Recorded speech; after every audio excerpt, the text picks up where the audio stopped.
Donc l'assistance informatique, c'est aider les utilisateurs donc, à configurer leur poste informatique, à utiliser les applications. Donc on leur donne toutes les clés pour être autonome sur l'outil informatique. On reçoit des appels, des mails avec l'explication du problème rencontré par l'utilisateur. Et nous, donc, on analyse pour voir si c'est un mauvais fonctionnement ou si c'est un problème d'utilisation. Et à ce moment-là, on apporte la solution. Donc on a des patients atteints de problèmes cardiaques qui se pèsent tous les matins, qui ont un kit chez eux. Leur poids est envoyé dans l'application CardioVergne. Le médecin peut suivre l'évolution des poids. Donc on paramètre les différents matériels, on les installe, on les configure pour être compatibles avec nos applications. On apprend aussi aux utilisateurs à bien développer leurs demandes pour qu'on ait vraiment tous les éléments qui nous permettent de les aider.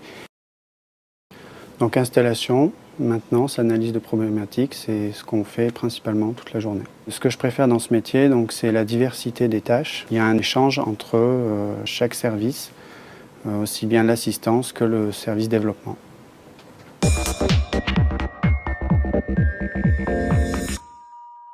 La promotion interne est quelque chose d'extrêmement important. Les affaires se multipliant et les problématiques vis-à-vis de nos clients étant très importantes, à la fois on peut passer par de la spécialisation et de l'expertise sur certains postes, et par contre sur certains autres postes, la nécessité de polyvalence. Donc ça se traduit par des trajectoires qui sont offertes à nos jeunes, qui peuvent être très, très diverses et très personnalisées. Notre métier contribue au développement durable et évite donc le papier pour la télémédecine, le tiers payant, etc. Ça évite aussi les déplacements parce que pour l'exemple de CardioVergne, les patients évitent de se déplacer à l'hôpital.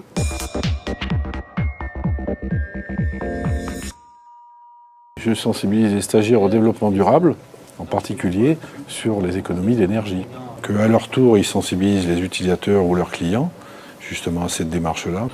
Pensez à me faire des mises en veille au bout de 5 minutes, etc., pour que les gens laissent pas les écrans allumés pendant des heures et des heures, etc. On peut le faire imaginer aussi pour les disques. Je les incite à aller chercher eux-mêmes les outils qu'il leur faut, ou les outils qu'ils auront envie de conseiller à leurs futurs clients. Éléonore, une des stagiaires, elle est allée chercher sur Internet une police de caractères, avec plein de petits trous à l'intérieur des caractères qui permettent d'économiser 30% d'encre pour l'impression. Il y a d'autres aspects aussi pour les économies. Dès la première semaine, je leur ai parlé de la virtualisation. C'est un des outils, entre guillemets, qui permettent d'éviter d'avoir autant de machines que de systèmes. Je leur apprends à utiliser les outils d'intervention à distance. Si on change une carte vidéo, c'est parce qu'on ne peut pas la réparer. Parce que dans le cadre du développement durable, on doit toujours choisir la réparation plutôt que le changement. Être acteur du développement durable pour un technicien, une technicienne d'assistance en informatique, c'est, pour la dimension environnementale, utiliser et promouvoir les techniques de communication à distance pour réduire les déplacements. C'est allonger le délai de renouvellement des postes de travail en réalisant des maintenances préventives. Pour la dimension économique, c'est réduire la consommation d'énergie des équipements informatiques en préconisant la virtualisation.